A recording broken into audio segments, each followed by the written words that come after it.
Next game up, Carver Mob versus Dem Getters. Carver Mob coming in at 7-1. Dem Getters coming in at 5-2-1. Carver took a big loss last week to Primetime. They lost 15-12. They trying to rebound from that, trying to go into the playoffs on a happy note.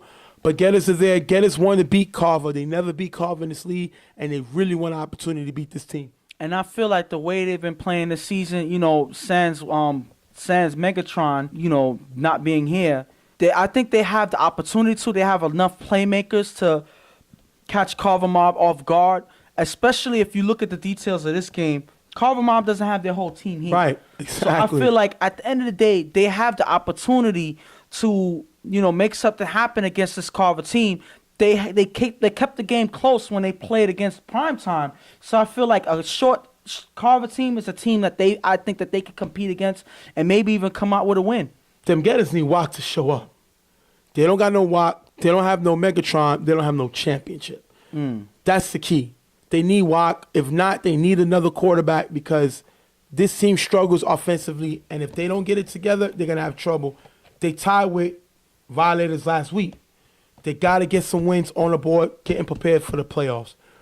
You're going to have Carver getting the ball first. Chuck is going to throw the Manny in the middle for the first down. Then Chuck throws the Manny again in the middle for a decent game. Chuck throws to West, cutting across the field to get to the 10-yard line. Last down, Chuck on 4-rush throws to West in the back of the end zone. Is going to be picked off by Trackstar, giving the ball to them Getters. Great play by Trackstar. He stepped it up this year, which is why he's an all-star. Great plays, stopping Carver. And like you said, he has been stepping up. He's been one of the stars that that we don't always mention. He's been a key player for them this year. He's been stepping it up. I guess taking a little bit of slack from the missing Megatron. He's stepped up. He's been making plays on both sides of the field, and he's a well-deserved all-star this year. He shows it again here with this play. Martinez gets the ball now. He's starting for them Getters. He throws to Henry in the middle for a decent gain, and Martinez gets blitzed by Chuck. Throws downfield to Los, who's left wide open by West, who catches it, pitches it to Chris, who runs it all the way for the touchdown. Los gets the extra point, two-point conversion, 8-zip.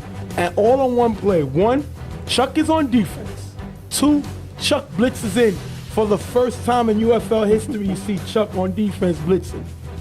3, Los with the catch. 4, Los pitches it to Chris. 5, Chris finds the touchdown. Those are the 5 fingers of death, which means Chuck should never play defense again because this is what happens when Chuck plays defense. Weird stuff happens. So pretty much just saying that was a domino effect. Yeah. So you're just saying Chuck should not be there blitzing it. Ever again. You're going to have Carver getting the ball back.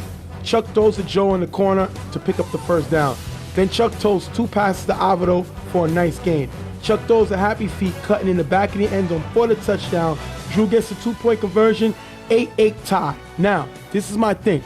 They got to get Happy Feet more involved in the offense. Now that they got Ricky gone for the year, they need Happy Feet in this offense because the guy is a playmaker.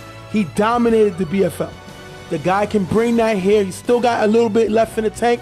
I think they need to get him the ball, keep him on offense, let him make plays for you because he can still do it. And the thing about it is he still has his blowaway speed, and I think that that's enough.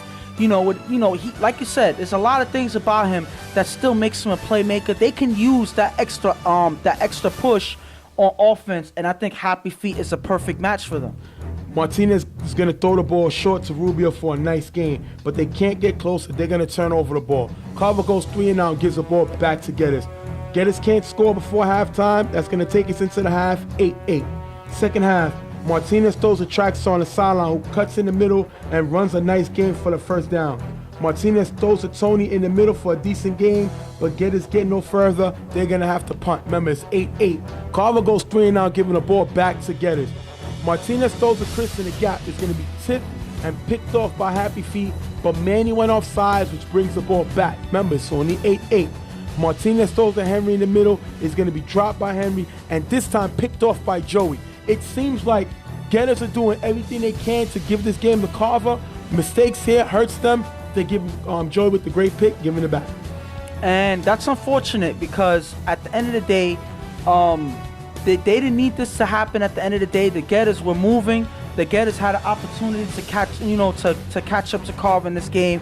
They gave up one of the only opportunities they probably have left in this game, and they have to do something fast in order to recover. Hopefully, Carver doesn't take advantage at this point. Chuck is going to throw short to Happy with blocking, running for a decent gain. Chuck throws to West wide open in the middle for a nice gain and a first down. Chuck is then going to find Happy on the sideline, who dodges track star right here, runs it in for a touchdown. Joe Blow gets the extra point, 15-8, Carver Mob. And unfortunately, like I was saying, that they didn't need the Getters. Watch Carver take advantage of the mistake that they make, and now Carver's ahead. They have the lead, and they're looking to close out this game. The Getters have to answer fast. Their time is running out. Getters get the ball back. They're going to try 2 option plays, but they can't score. Pretty much end the game, 15-8. Carver with the win. Carver ends the season 8-1. Getters end the season 5-3-1. And right now, at the end of this game, as this game ends, I don't see this as a game that really hurts the Getters. Or either team, yeah. Yeah, it doesn't really hurt. So it's surprising. The guys came out. They just wanted to get this game over with. It was a cold day out there, but they still managed to, play well. Not necessarily great. They could have won this game if they didn't make a couple mistakes in this game. But I don't think that there's bothering that much. They just got to prepare for what's ahead, which is the next matchup in the playoffs. Yeah, we're going to see what happens. Like I said, them Getters, this didn't really hurt them, but I think that they will give him Martinez a start to get them prepared for the playoffs. And if they have Martinez throwing in the playoffs, this team will not get out of the first round. They need Watt to throw. He needs to throw. Without Watt, this team is not going anywhere. But, I'm just going to say this quick. Because Watt hasn't been there for this team, I feel like even if he's there, he may be out of rhythm because he hasn't been there. So I still go at Watt. He gives me a better chance. Listen, the point is, this team... His running ability gives me a lot of chance. Listen, at the end of the day... You don't know what you're talking about. No. At the end of the day, I'm going to say this. Regardless of what quarterback I have, I want Megatron on the field. So I think regardless of if Watt is there or not, Megatron is more of a difference maker on the field. You have Megatron there. You have that level of talent that can beat pretty much any team, or at least compete with any team. And I think that's who they need pretty much. Carver is in trouble. I know they didn't have anybody here. We're not worrying about that. We're talking about in general. They need Ricky. They don't have Ricky for the rest of the season. We were told that Drew possibly tore his Achilles in this game. So now they lose a guy who can throw the ball off to the back of the end zone, making the team start at the 20. This team is in trouble. And if Carver can come up with a championship, this would be the greatest job Pam's did coaching, because he has the most talented team, but he lost so many pieces. He's in trouble. We're going to have to see what he does, because Carver's in trouble. The problem with the defense is these guys are not listening to Danny. Yeah. And you would think that in, Danny's last hurrah this season, that they would, give him all of the respect and, the airs that they need to give to Danny. They need to listen to this guy. But for some reason, they choose this season, to start not listening to him, ignoring him. And that's why they're keeping a lot of games that they shouldn't keep close. They're keeping them close and giving opportunities for other teams to compete in the game and actually steal games from them. We're going to have to see what happens. Carver with the win, 15-8 over them Getters. We'll be right back. Real Tough Talk.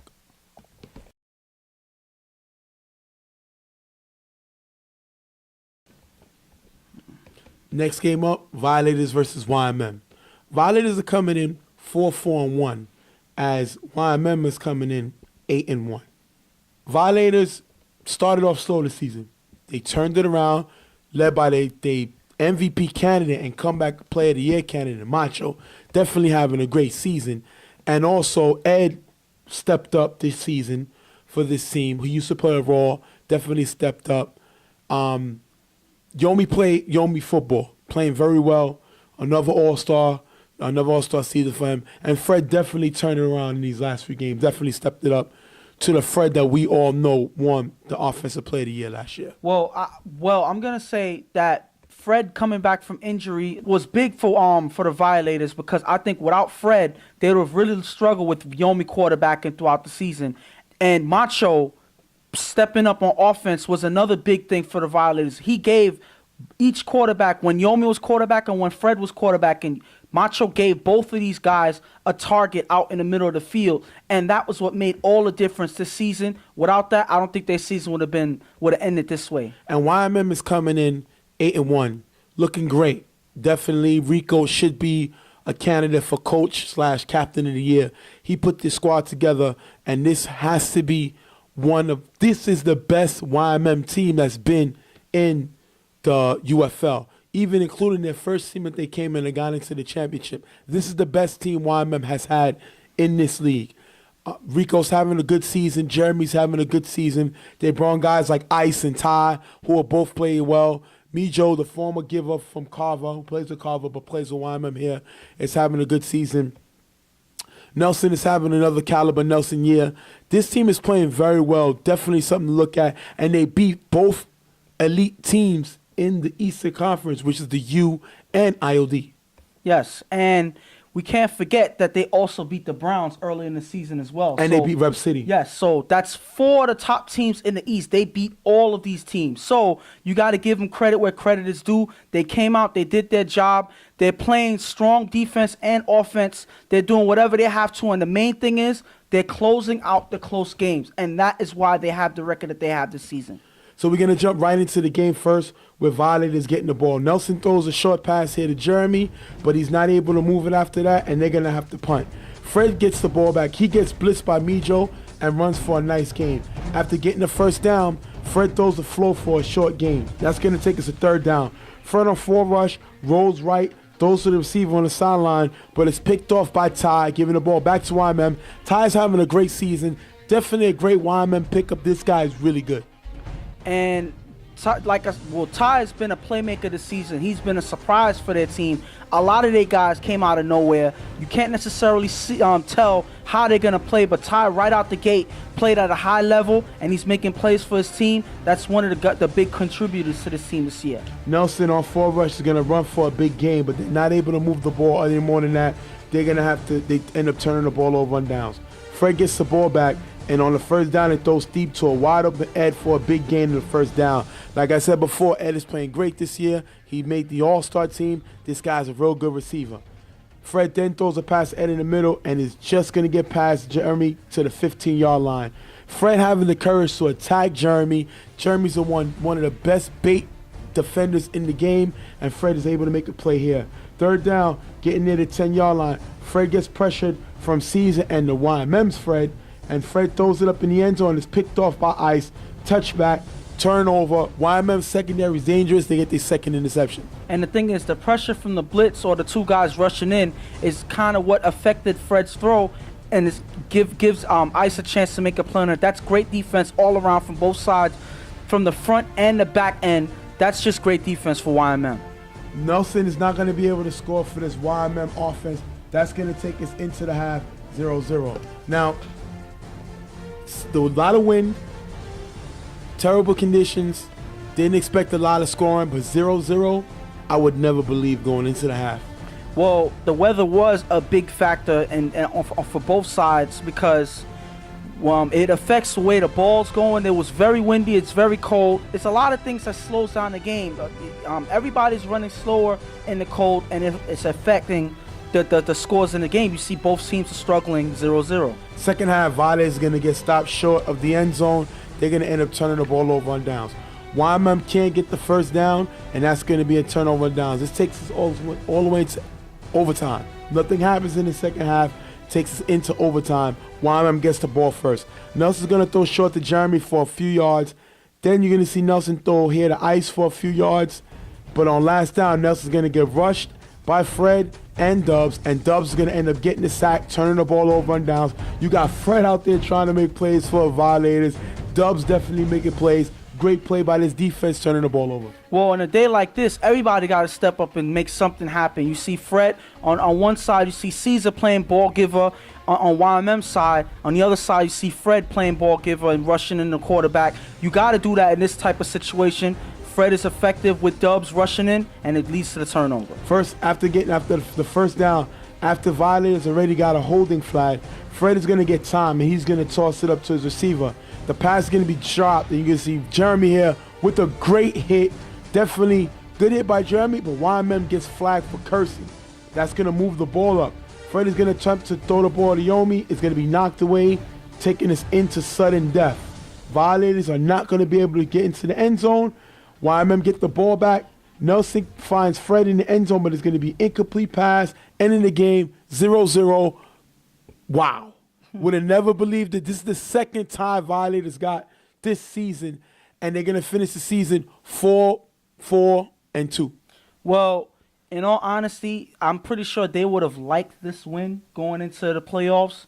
You know, it would have been good for them, but at the same time, I don't see them worried about this tie right now because it doesn't necessarily affect them in the standings. As long as they didn't get a loss, it doesn't hurt. And now they have 2 ties. So when you add the 2 ties together, it pretty much equals a win. So it pretty much helps them. If not, it doesn't hurt them. It helps them in the standings. So they're not worried about this game. They're just getting ready for the playoffs. So that'll give them the getters, and I'll put Bravehearts back to getting a wild card now, having to play UNC. And YMM played the best ball that they played in UFL history. They finished the season 8-1-1, definitely looking good, but the pressure's on them. Everybody expects them to make it to at least the Final Four, and anything short than that will be a disaster, even though I think this team should be in the championship. Well, they've been playing like a championship caliber team, so you would have high expectations for a team like this playing so well on both sides of the field. So they gotta perform. They gotta make it there in order for them to be taken seriously this year. Otherwise, you would call this season for them a fluke season. And you're gonna see them get the brand new team called Bulldogs in the first round of the playoffs. That's gonna be an interesting matchup. That being said, we're going to take another break. YMM, Violators, tie game 0-0, no points. We'll be right back.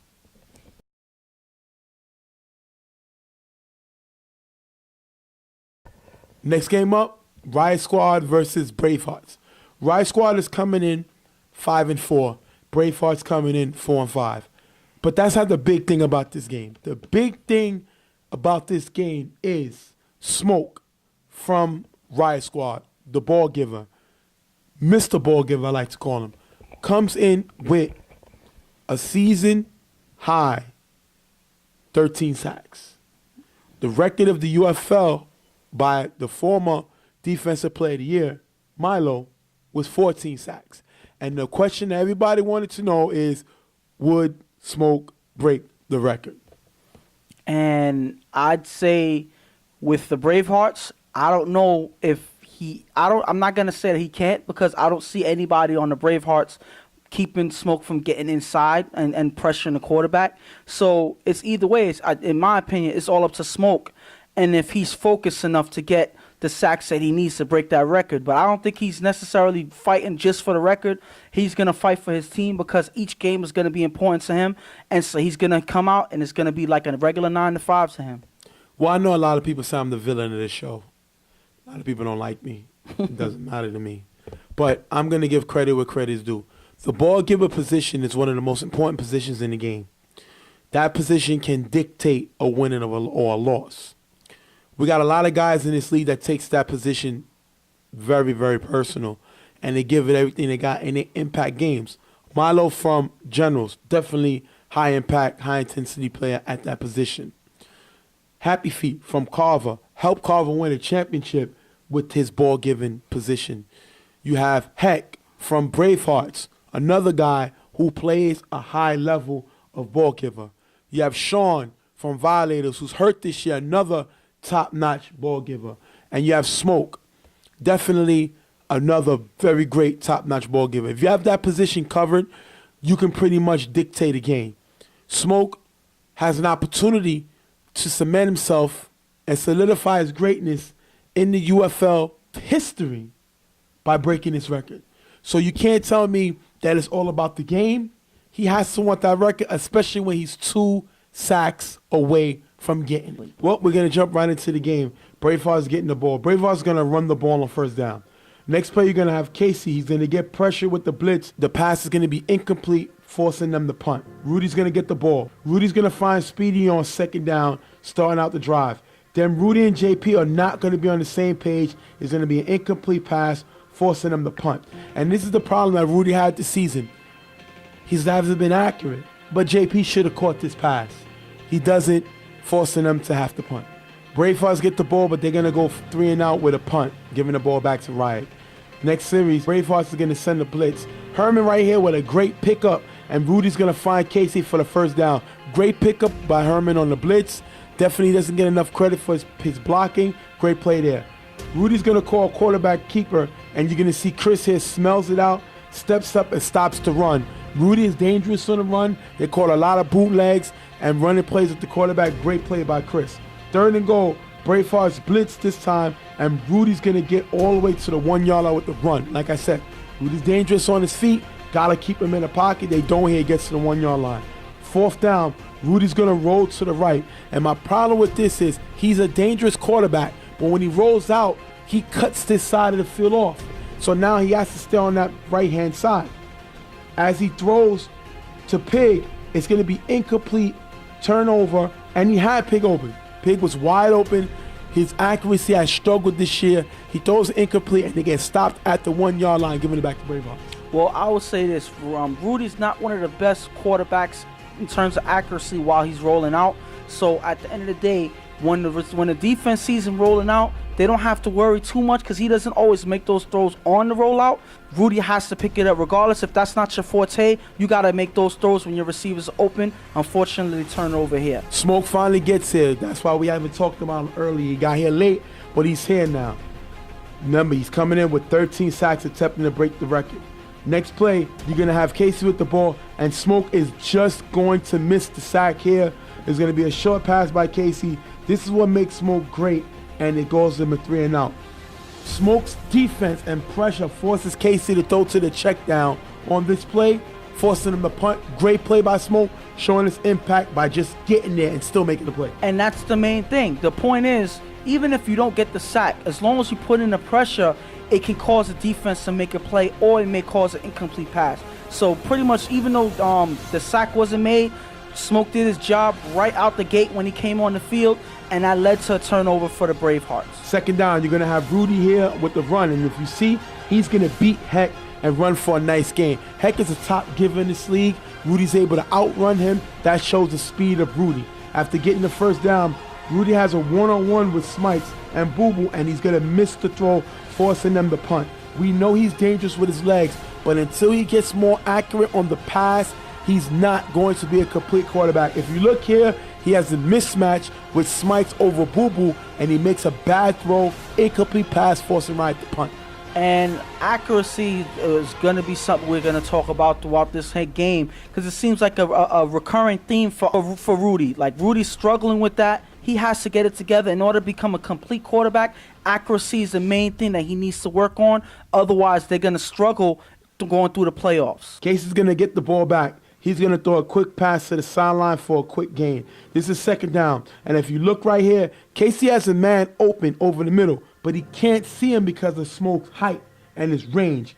Because of that, Smoke is able to get him on 4 rush and get the sack record for the tie. Now get it. He gets to sack Casey, giving him the record, 14 sacks of the season. And if you look right here, even the ref celebrating him with him on that big sack by Smoke. He got 14. And pretty much he earned that one, you know, putting pressure on Casey. The thing about Smoke is his height and his speed is what gives quarterbacks that pressure, because they can't throw over him, and by the time they're able to see anybody open, Smoke is already in their face. That is why he has 14 sacks a season. That is why he tied Milo's record.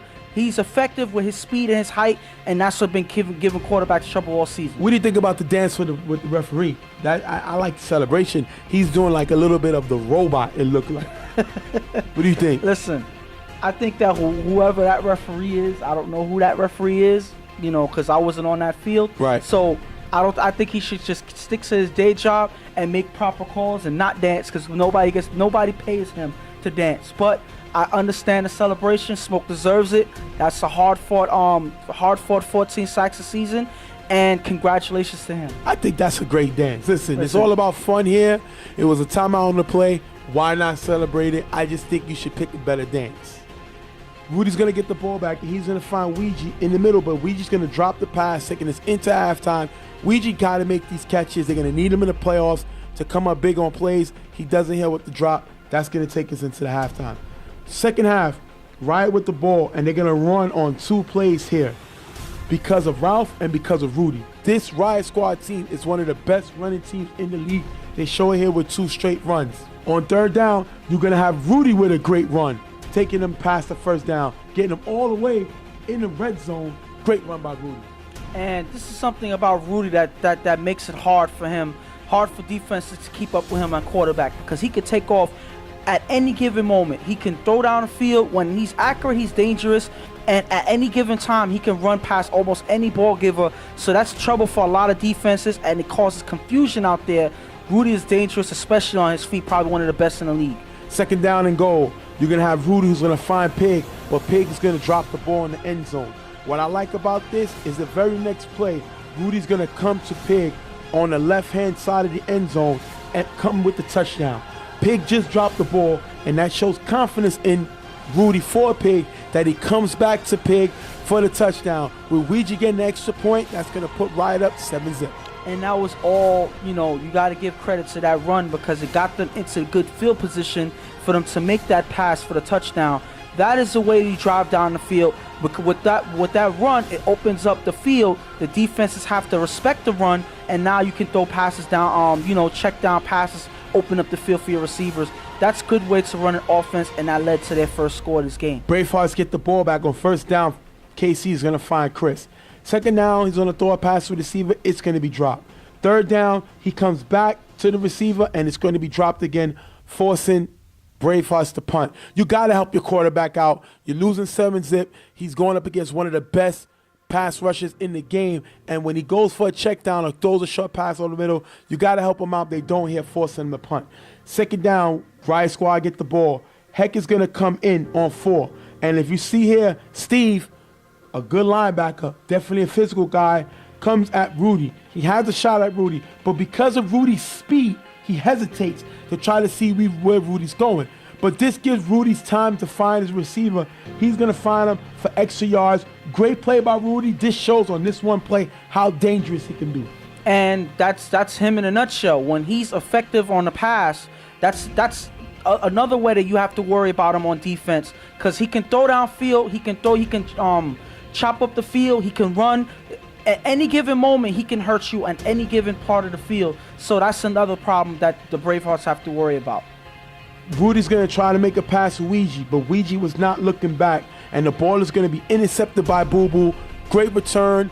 You got to look back if you Ouija. I don't know what he's looking at. They wanted a pass interference. I don't think it was. Rudy should have never made this throw if Ouija wasn't looking back, but if that was a play called, Ouija got to look back, got to help his quarterback. Second down, you're going to have Smoke here on KC. He's going to get to him, get the sack, breaking the sack record. We have a new sack leader, single season sack leader right now, and his name is Smoke. Look at the celebration. The team is happy. Smoke with the great sack.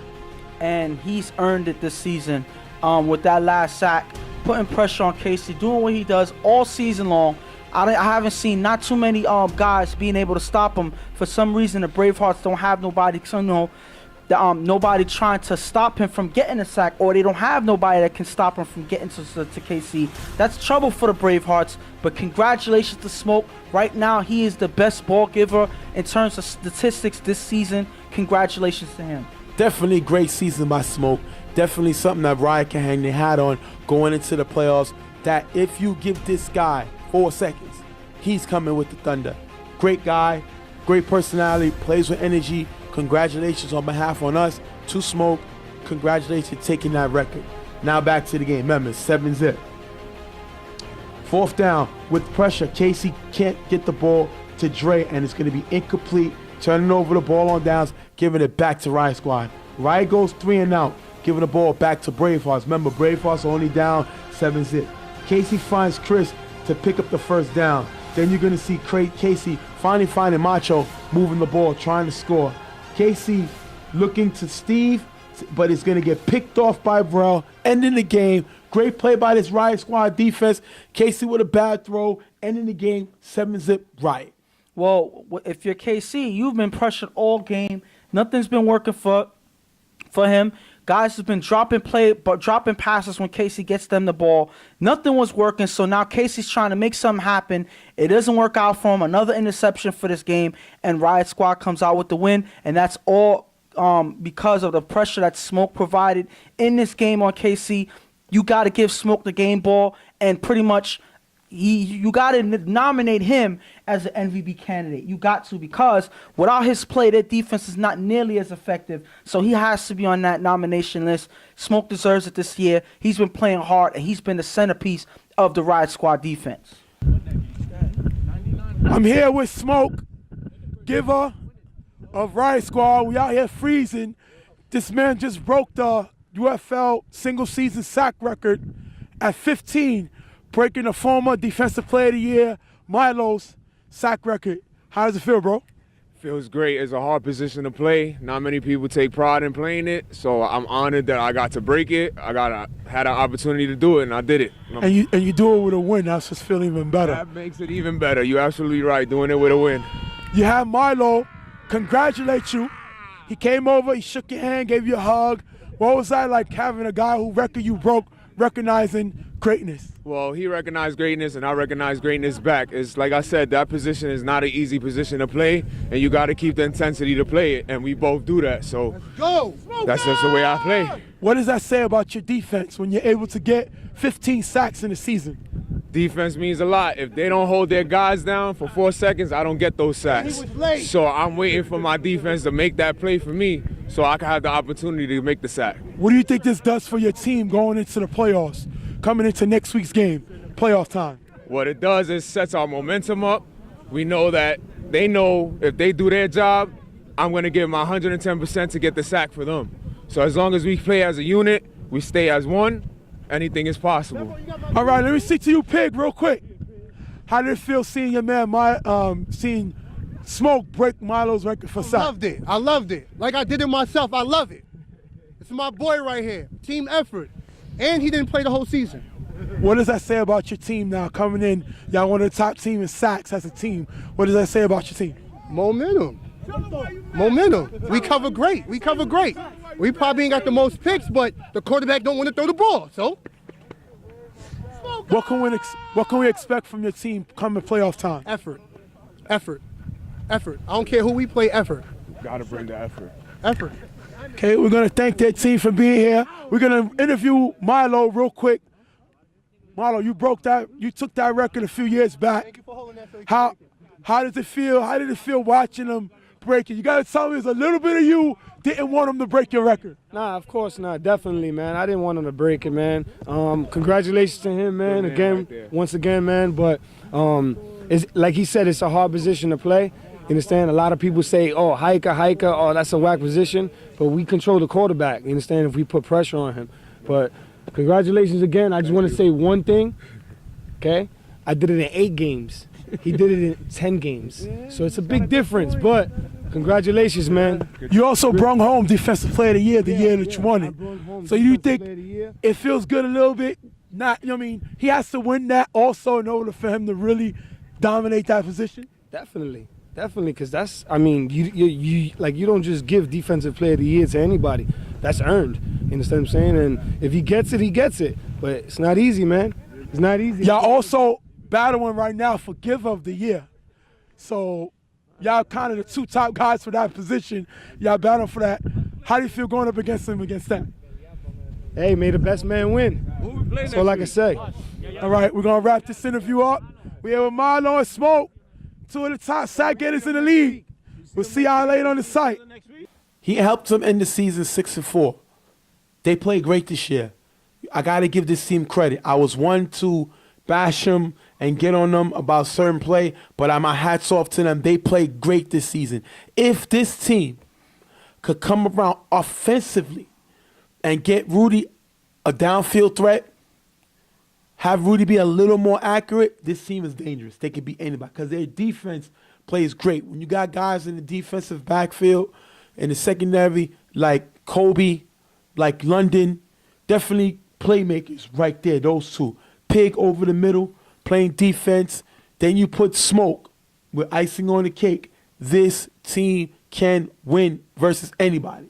It's all the point if can they put it together on a consistent basis? Well, you say icing on the cake with Smoke. I say Smoke is pretty much the main focus. He is pretty much the main part of the cake, in my opinion. I mean, even though he comes in at full rush, the point is the quarterbacks know he's coming, and that changes the play because a lot of times the quarterback waits till full rush to make to make passes. So when Smoke is coming in, it leaves most quarterbacks at a disadvantage, and it changes the way the offense is, the effectiveness of the offense, and give the defense an advantage. So he is, again, I'm going to keep saying it, the centerpiece of this defense. The way Smoke comes out, they give him 4 seconds, and he's going to give them pressure on the quarterback. He does it in every game, and he has to be able to do it in the playoffs. If not, I don't see them surviving throughout the playoffs. Riot locks up the number 2 seed in their division, and Bravehearts finishes the season 4-6. They play really up and down. They definitely have the pieces they need to win games. They just got to keep it together. I think the team misses Joel. They got to get him back healthy, and they just don't have an identity. I don't think that they know what they are yet. They sometimes seem to be a middle of the pack team, and I know they're tired of it. They got a lot of good players. Steve, definitely a great player. Macho, great player. Chris, good player. KC's a good quarterback. He's a guy you can build your team around. But they got to become what they're going to become, because right now they seem in limbo. They don't know what you're going to get every week from them, and they have to step it up if they want to win the championship. Well, I'm going to say 2 words that defines this team in a nutshell. Weak offense. And I'm going to say that because their defense have been keeping games close all season long. A lot of games where they would lose by 7 points, sometimes less than that. So my point, the thing about it is, the offense has to put more points on the board. I don't know if I can say weak. They got the quarterback is the former comeback player of the year. I'm gonna say most improved player of the year. Listen, but come on. Those numbers were not the same. They had a coach. They had a coach of the year last year. But you when saying, he played with listen, Raw. but you're using the word had. That's the key word you're using. Had. It's not the same this season. The thing about it is, you would say that their offense hurt them. You know, because there's but so much that their defense can do. If you're holding them to within 7 points, the offense has to find ways to close out the game. That's all there is to it. You got to find ways to score. Yes, Casey's not a quarterback. You got to catch the ball. You see, but that's what I'm saying. You can't offense, drop the ball. It's not all Joel is hurt, so they don't got a real running game. I mean, come on. People got to step up. Listen, at the end of the day, if you're going to say that and make all types of excuses of the world for them, then they might as well quit because they're done. You can't play like that. You can't have that type of mindset. Guys got to step up. They got to be more effective on the field. They got to have better targets for KC out there. If not, their offense is going to kill them in the playoffs. Well, that's going to end our regular season show. We're happy to get through it. It's playoff time. Win or go home. Now we're playing for all the chips. This is what it was all about. We wanted to get to the main cog of the season, and that's where we at. Is win or go home. Everything else is irrelevant. Forget the awards, forget the All-Star game, forget everything. Now is when you make noise and show the teams who you are. And that's what's going to be said. We're going to wrap up the show.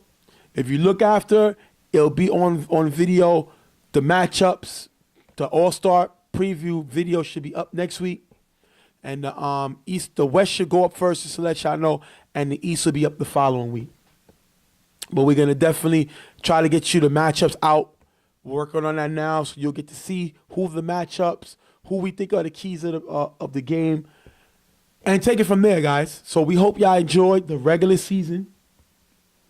I had a good time, but now it's time to turn it up. Well, like we say, like a lot of people say when it comes to playoffs, now it's money time. Now it's time to earn your paycheck. You come out here to play. Now you got to show what type of team you are. If you're going to survive in this league, in this playoffs, if not, then you're going to be one and done. It's time to go home. I think that this first round is going to be telling to how the playoffs end, because a lot of those wild cards may surprise a lot of teams in this league, in this playoffs. So that's going to be interesting to see, because I think I see some upsets happening in this playoffs. Well, check the matchups, guys. We're going to be out. Stephen J, Ghost. We're out of here, guys. We'll see y'all next week on Real Tough Talk Playoff Edition. We're out of here.